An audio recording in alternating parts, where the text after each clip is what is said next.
Do you find that your aggressive behavior or addictions are holding you back from doing amazing things with your life? I'm Hannah Mason, and in today's Spark, we're going to ask the question, how do you benefit from your narrative?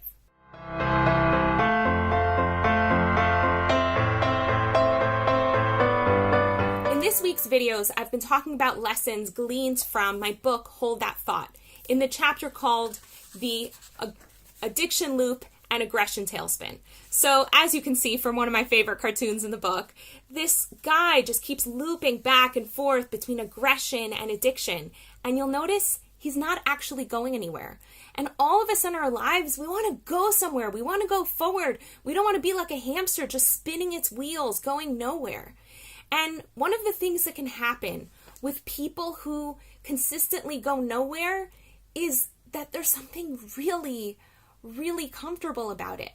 So I know for myself as a parent, I sometimes get trapped in getting angry and then feeling bad about myself for being angry, and so then going to an addictive place, but then feeling bad about myself about that, and so then going back to addiction or back to aggression, and then it's like I don't have to step up and take responsibility for my behavior or what I did.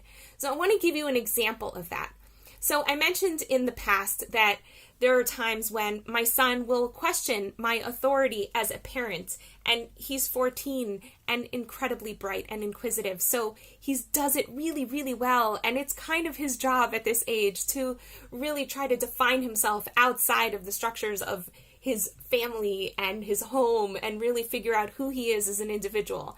And as I mentioned in the past, though I intellectually process this concept, emotionally, it's kind of hard for me to deal with someone who's got a lot of chutzpah, right? And so there are times when I'll believe a thought like, my son doesn't respect me.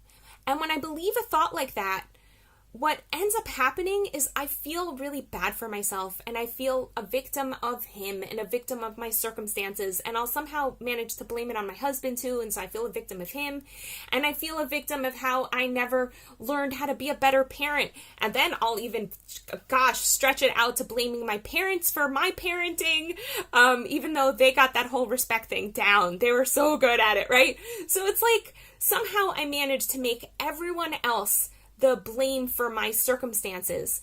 And then I can just sit back and peruse on Facebook or eat some junky food. And the reality is, there's a part of me that loves perusing Facebook and eating junky food. It's so comfortable there. I don't have to work hard there. I don't have to take responsibility for my life. And I don't have to push forward. I don't have to face the humiliation and embarrassment of having to apologize and own any behavior that I did that I don't like, or perhaps ask someone who's a mentor on how I could be a better mom or how I could better manage the situation I'm in, which feels kind of embarrassing because then I have to admit that I don't know what I'm doing. All of these things are kind of hard and embarrassing and might be like scary to jump into. And so there's a part of me that would rather just peruse on Facebook and hide in my room and eat chocolate, right? But I know deep inside that what I'm really here on this earth to do, and I know it's exactly what you're here on this earth to do.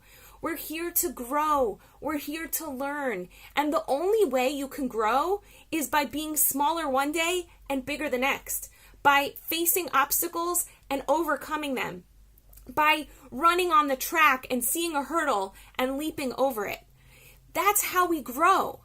We have to come from a place of less in order to be more. And we have to admit that we're in the place of less in order to actually grow. I recently spoke with a client who's struggling with the fact that she wants to grow and she wants to learn and she wants to improve in all of these areas in her life.